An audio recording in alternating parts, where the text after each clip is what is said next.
Good evening, America. It's Al at It's Happening Out, and we have a special interview tonight coming from Wilton Manors, Florida. Of course, the incomparable Del Shores. Good evening, Del. Thank you for having me. Good evening. Thank you very much for being with us. As everyone in America knows, he's quite an accomplished actor and writer and director, and very famous for his association and creation of Sordid Lives. Del, before we get into a lot of things of what you've done in your career, I've read a lot about you in the last days, and one of the things that really jumped off at the page for me was a quote that you said. Oh no. You were a human activist and a human shit stirrer. Yeah, I kind of think that. What does that mean? I'm so glad we can cuss. You gave me permission already. Absolutely. You know what? I feel like that, everybody has their form of activism. Right. And mine is always to scream loudly and to call people out and to expose. And I get in trouble sometimes, but every now and then, I think if you stir up some shit, you actually get some results and you get some attention. It's always, through your entire career, been a focus of pushing boundaries? It's gotten more so, I think, in the last, and of course with this political climate that we're in right now. Yeah. But it's always, when I first came out, when I was 35, 36 years old, and I'd been married to a woman for 9.5 years. I have 2 daughters, and I had always censored myself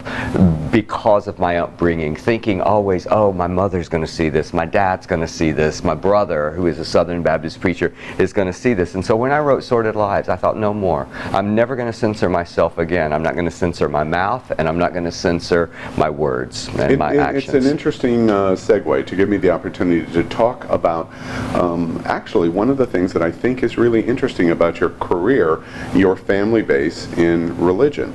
I understand your brother, other people in your family have had religious leadership? Well, I grew up in my dad was a Southern Baptist preacher. Okay. In my show, this show, that 6 Characters in Search of a Play, I go, my daddy was a Southern Baptist preacher, and my mother was the high school drama teacher. Yeah. Okay. And I am so fucked up. Yeah. the combination of that upbringing in a Southern Baptist household. I'm Southern Baptist. You are? Or I am. You still are? Wow. And a devout Christian today. And they're okay at the church with you? I go to a church that believes in unconditional love in a church, and that's what I wanted to ask you about.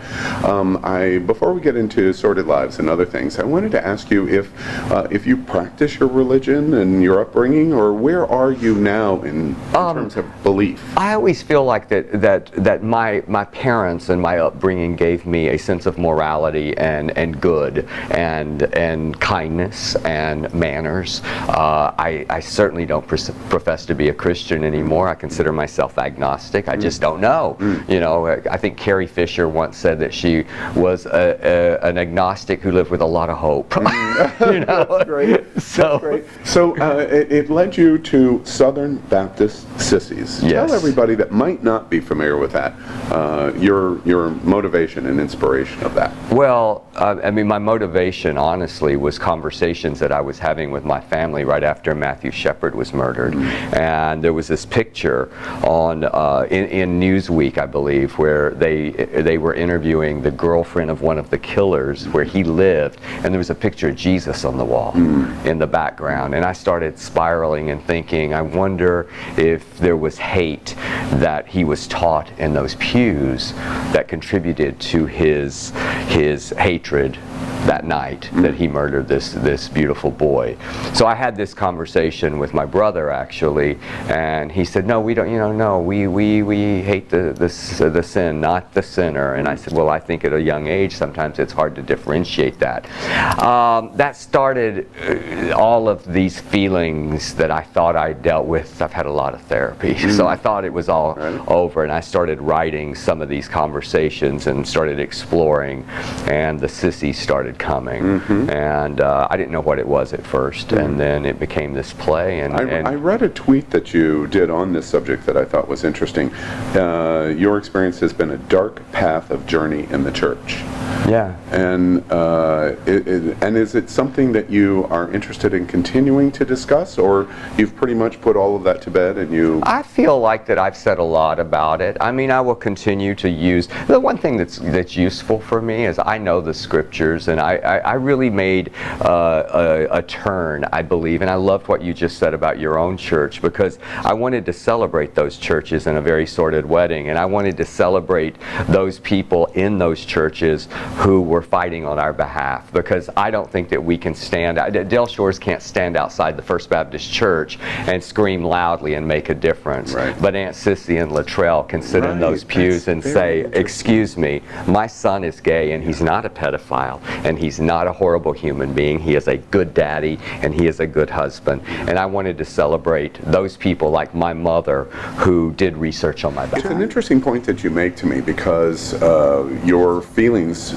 here seem to me to be a hallmark through your entire career and your entire life, that humor can be as powerful as political speech in motivating people's change and listening to you. I think you seduce them sometimes through humor. You get them in, and then you hit them with the message. Yeah. Or at the same time, like the Mary Poppins spoonful of sugar. A little bit, yeah. A little bit. And you know, the crazy thing is I've been accused is not the right word, but the critics many times talk about how I blend tones, that there's, you know, suddenly you're crying one minute and then you're laughing the next minute, and that's just the way my family was. It wasn't anything that I go, oh, I've got to figure this out. But I do feel like the humor, that like in Southern Baptist Sissies, if Southern Baptist Sissies had not had Peanut and Odette, you know, Leslie Jordan and Dale Dickey, it would have been a hard pill to swallow. You know, it really would have. But it just gave you a chance to breathe for a second through those emotions. So in a way, Leslie Jordan was your spoonful of sugar. Well, he's a big old, he's like a gallon full of sugar. Right. Or 411 full of I've sugar. seen him perform many times. Brilliant. Oh. And speaking of humor, I also read, which fascinated me, I'm a big fan myself, that Carol Burnett was a big inspiration of yours. Carol Burnett, you did your research. I learned a lot about you. I already knew a lot about you know, I grew up in a very tiny town in South Texas, Zapata, Texas, and so on Saturday nights there was always that block, you know, that CBS block, and it ended with Carol Burnett, and so that humor just fueled me, and Mama's Family that came out of the Eunice Ed and Mama sketches, and then ironically when I wrote the play Daddy's Dying, Who's Got the Will, Jenna McMahon and Dick Clare, who created those characters and that family, were creating a new series called Eunice for Disney, and it was my very first TV job. Do you see? And it didn't happen, by the way. There were all these legal problems. Joe Hamilton suing Carol Burnett, and it never happened. But my first episode of anything I ever wrote in Hollywood was for Carol Burnett. Oh, that's fascinating. Nobody knows that. And, well, America now knows they that know. now. The inspiration of Carol Burnett and the show for you to create the things that you've created, do you see people on the forefront in America today that are creating that same kind of inspiration? I do see, and I can't think of anything right off the top of my head. Oh goodness, anything that connects you to how you were brought up, how you're living your life now. I just always, I'm an observer, you know, and so that's why I loved, you know, those characters with that was Jenna McMahon's family, Mama and Eunice. Those were her family, and so I somehow thought, oh, well, my family's kind of crazy. They might be interesting to write about, but well, I'll think about that. Who else is doing that now? Well, we'll come back to that. At the other end of the spectrum, the inspiration of humor for you, I saw that you wrote for Queer as Folk, which was a sentinel show for me, and I think many people my age, and really all ages that even watch it today. You knew that Queer as Folk was going to be groundbreaking when there were lines in the show like, tonight it's 9-inch night at the bar. And so it kind of brings you to a complete stop. What about that rimming scene in the pilot? I mean, who saw that coming? Wait, what? You asked me something. I went someplace else. I don't know where that was. Tell us about that experience with Queer as Folk. You know, going back to Southern Baptist Sissies, I can trace every TV job that I've ever had back to the theater. And I had Southern Baptist Sissies was running on stage in Los Angeles, and I left I'd gotten a job, a gig I wrote a movie for Showtime called The Wild Girls with Olivia Newton-John and Swoosie Kurtz. Right. And Swoosie was on Sisters, created by Dan Lipman and Ron Cowan, who created Queer as Folk. Right. She got back to LA, had a conversation. They said, "Oh, what are you doing?" "Oh, we're looking for a new writer." She goes, "I have your writer. Go see Southern Baptist Sissies." Oh, that was on. They came on a Friday night. I've never read that before. They came on a Friday night, and they hired me the next week. And I always say Swoosie Kurtz got me the best television job I've ever had. Yeah, and of course it's iconic, but it is obscure iconic. But I think over the long run, it's going to stand. It does stand up. I think it stands up to. I watched a couple of episodes recently, and my daughter Caroline. And my daughters are 26 and Rebecca will be 29 next week. So they had never seen Queer as Folk. I don't think Rebecca still has. But Caroline, my youngest daughter, is she's a big Daddy fan. So she said, "Dad, I'm going to watch Queer as Folk." And she binged the whole thing. And she was going, "Dad, it's relevant right now." Absolutely. And who doesn't want to? Gay bars are under stress and attack and reduction everywhere in America. Who doesn't want a Babylon? Yeah. In their hometown. I mean, it's amazing.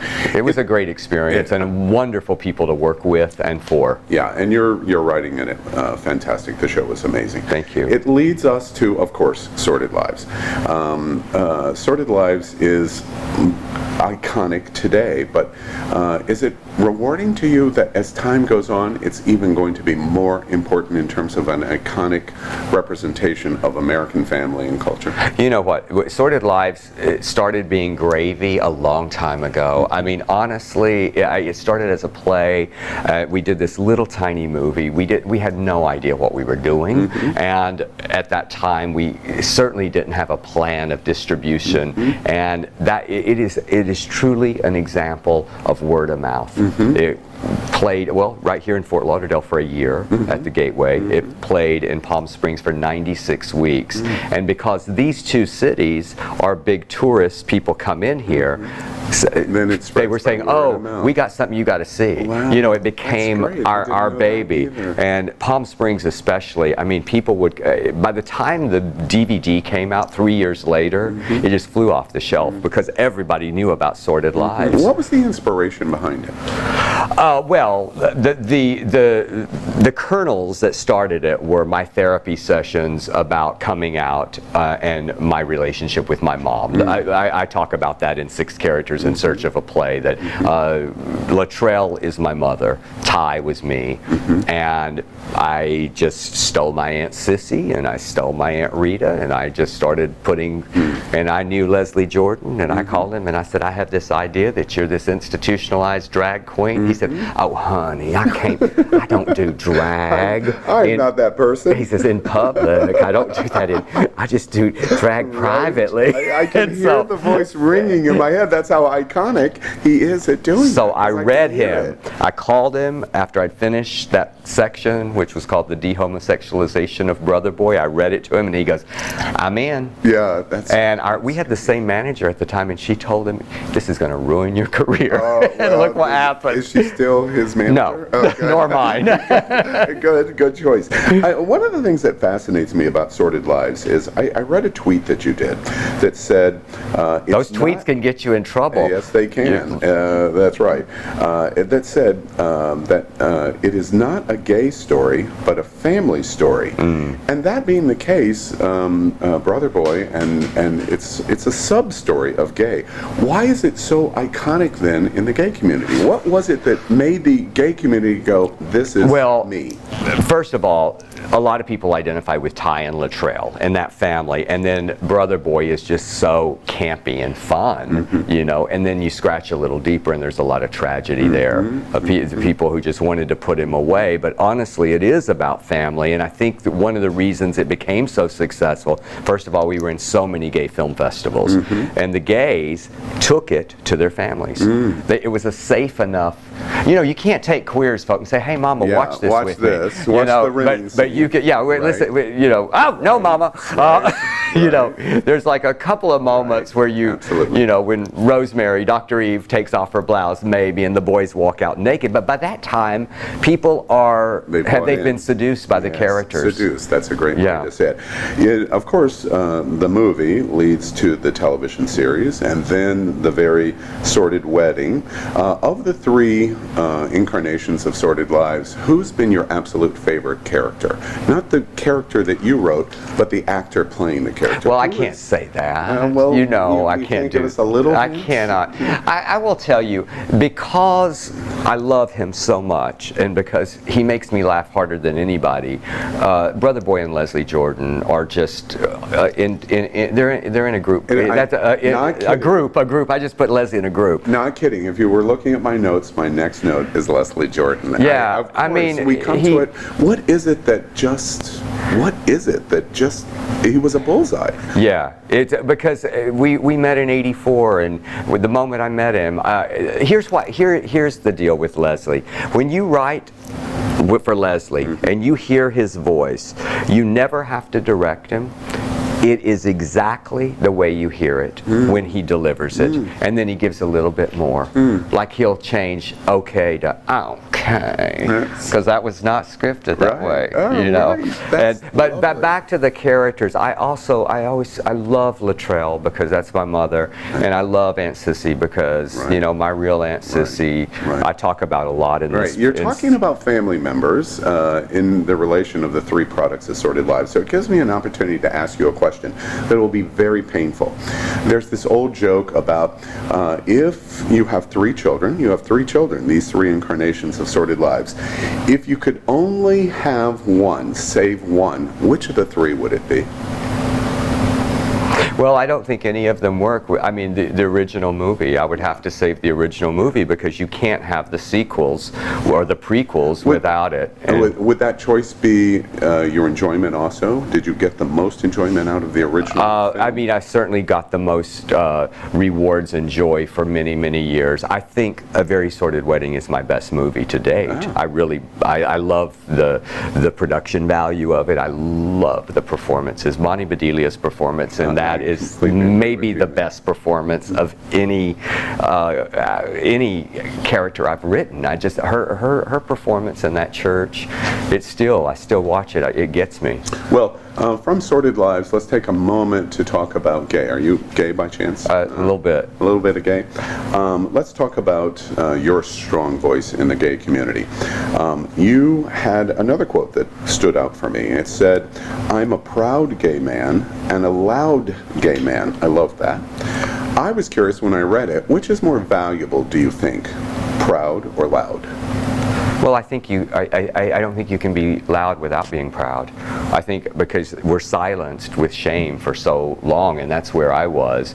I wasn't proud. I was, you know, I remember back to Leslie. The first gay pride I went to, I said, "Hey Leslie, you want to go with me to gay pride?" And he said, "Oh honey, I'm much more comfortable with gay shame." And I thought, well, you know, that's funny, but that's where I was for so many years. So I guess pride. We have to be proud. There's a lot of younger LGBTQ plus people watching this interview, and you've gotten to a point in your career where you can exhibit the loudness of your pride. What would you say to them in terms of how they could be encouraged to have the pride and the loudness of their voice? Well, I will go back to when I came out, and I came out pathetically late, but I remember I was really, really worried about coming out and I'd come out to my ex-wife and to my ex-in-laws who were Dr. Eve and Wardell. Those are my ex-wife's parents, and my therapist said, "Choose someone you know who will celebrate with you." And so that's what I have to say to the young people. If you're having problems, like if you're in those hinterlands and you're still in those pews, think, who would be proud? You might have an Aunt Lavonda. You may have, you know, I called Leslie Jordan because I knew not only, you know, would he celebrate, he'd just be he'd go confetti. He'd go, "I'm picking you up. We're going bar hopping." This was way before he was sober. That is great. You know, I have to tell you, it's happening out. People watch. We are America's most popular live gay talk show. We talk about gay community and gay culture all of the time on our show. show. We talk about all kinds of things. But we also talk about that there might be an eroding of gay community and gay culture. What do you think about that? Is it eroding? Is it getting stronger? Is it getting weaker? What do you think? Well, I think, you know, what has happened, we have things that bring us together. We have we had the AIDS epidemic, and then we have had gay marriage that we desperately were fighting for. Now we all have, you know, except for the log cabiners, this idiots, we have to, you know, come together to fight this administration. But I do believe that there is some eating of our own, especially with social media. It breaks my heart that you know, someone makes a statement, and it's a good statement, and then somebody, well, you know, this and this, you know, they just start attacking. And I think we need to take a breath sometimes before we speak, or before we tweet, or before we, you know, write that Facebook post. You know, and course. Don't drink and post. Have you done that much? No, but I did. I once posted on Ambien, and that is not a good idea. Oh, and you're still working. No, that's not a good idea. Things you don't remember. It's like, and it was right here in Fort Lauderdale. I was at the Pineapple Point. Oh, I thought you were making a Roseanne joke. No, I did. I was doing it before Roseanne, but I had the good sense to stop. Exactly right. Well, of course, you know, next June will be the Stonewall 50th celebration, World Pride in New York. I'm sure you're looking forward to it. We do a segment on our show called The March to Stonewall, and we talk about iconic, important moments in the gay community over the last 50 years. What does the Stonewall celebration next year, what does it mean to you? Is it, we joke all the time, is it justification for a great party, or does it really mean something? No, it means something. You go back to those drag queens that are, you know, and yesterday, I don't know why that just got me emotional, but I defended drag queens a couple of days ago. Someone said, I hate drag queens. I said, you should be ashamed of yourself to say I hate drag queens, because drag queens were the first ones who talk about pride. They say, no more. We're not going to stand for this shit anymore. Right. Exactly. And they started that movement. So I always go back to those brave queens who fought for us. Yeah, well, Stonewall, June 2019, everyone should be in New York. It makes me think, as you answer that question, who are some of your LGBTQ plus heroes today? Well, I go to Harvey Milk immediately, and that I loved, you know, Dustin's, you know, Lance Black's film on that, and how important that's another great way that we can educate the youth. But you know, I look at people like, because I'm a comic, I think about Margaret Cho, who is, you know, considers herself bi, and, you know, her stand-up was one of the first things that I responded to, where she just made fun of so much and just threw it out there, and again, humor brought people in. So I have a lot of my icons, and a lot of my people are Ellen. My God, Ellen, I remember standing in a club in West Hollywood when she said, I'm gay. And it was like, wow. And I had just come out. I can see that in your eyes right now. It was just such, I remember, you know, where you are. Since memory as an actor, you know where you are, and the feelings just fill you up. And so so some of the, you know, some of the comics for me are your hero inspirations. Interesting. Let's talk about your current project. You're doing a new show called 6 Characters in Search of a Play. Yes. Tell us about that.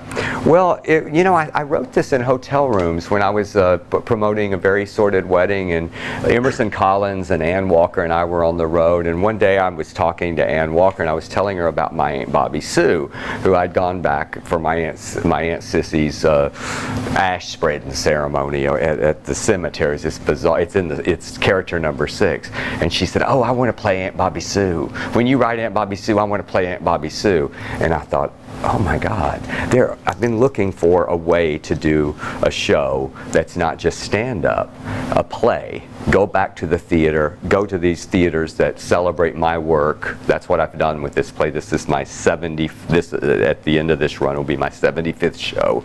And I've been able to go to the stages that did Sordid Lives, that did Southern Baptist Sissies, and some of my other plays. And I thought, you know, the one thing that people love about my work is that when they hear the story behind the story, that, oh, well, my Aunt Rita was the real Evelita, and Daddy's dying, who's got the will. But there's a bunch of these characters that are just sort of circling, waiting to get in, just waiting to get into one of my projects. And I thought, oh, and I remembered my mom was a drama teacher, so I remembered the Pirandello play, 6 Characters in Search of an Author, and I just kind of riffed on that title, and it was hard to pare them down to 6.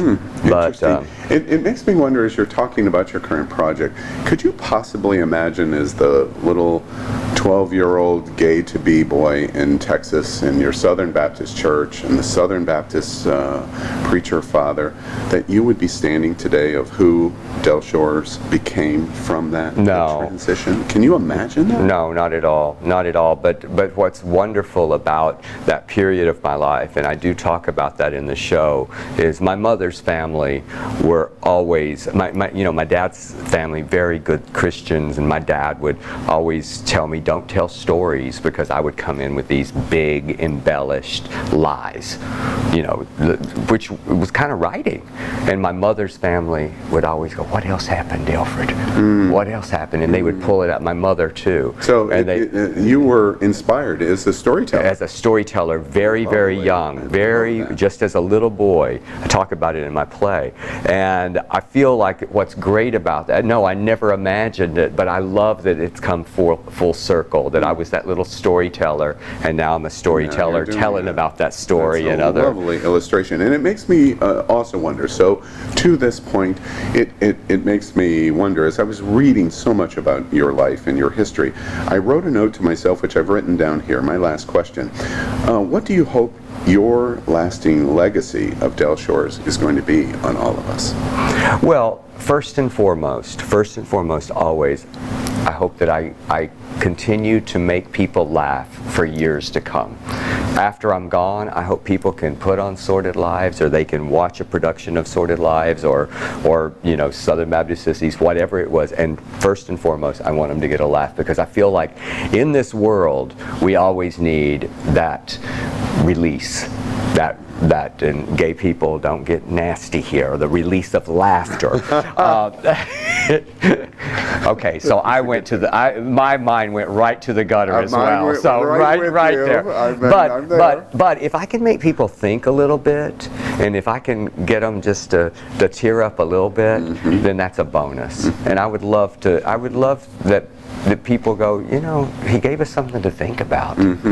That being the case in that answer, is it satisfying to you too, if it's based on laughter as your legacy, is it rewarding and satisfying to you that you've already accomplished that? Oh yeah, I mean, like I said, it's all gravy from here on out. It's just like I've had a good life, I've had a good career, and brilliant career. I'm very fortunate that people responded. Well, Del Shores, of course, super notable and a super advocate in our gay community. I know all of our fans at It's Happening Out are going to love to hear this more personal of you. I read so much, and you got so much more personal than I have read in interviews, so we really appreciate that. Well, thank you, Al. I appreciate that. And we wish you all success. Yes, and come see me at the Empire Stage, right here. That's right. One more week. All right. Thank you, Del. Thanks. One last thing I have to mention is Sordid Lives has had a dramatic effect on It's Happening Out. Our executive producer of this show, when Sordid Lives came out, he gave it as his business Christmas gift to his customers. And he bought more than $4,000 worth of Sordid Lives DVDs and distributed them with his holiday best wishes. wishes. And when I heard that story, I thought, my goodness, that is a fan, an Uber fan right here at Yeah, and thanks for buying them instead of copying them. Right.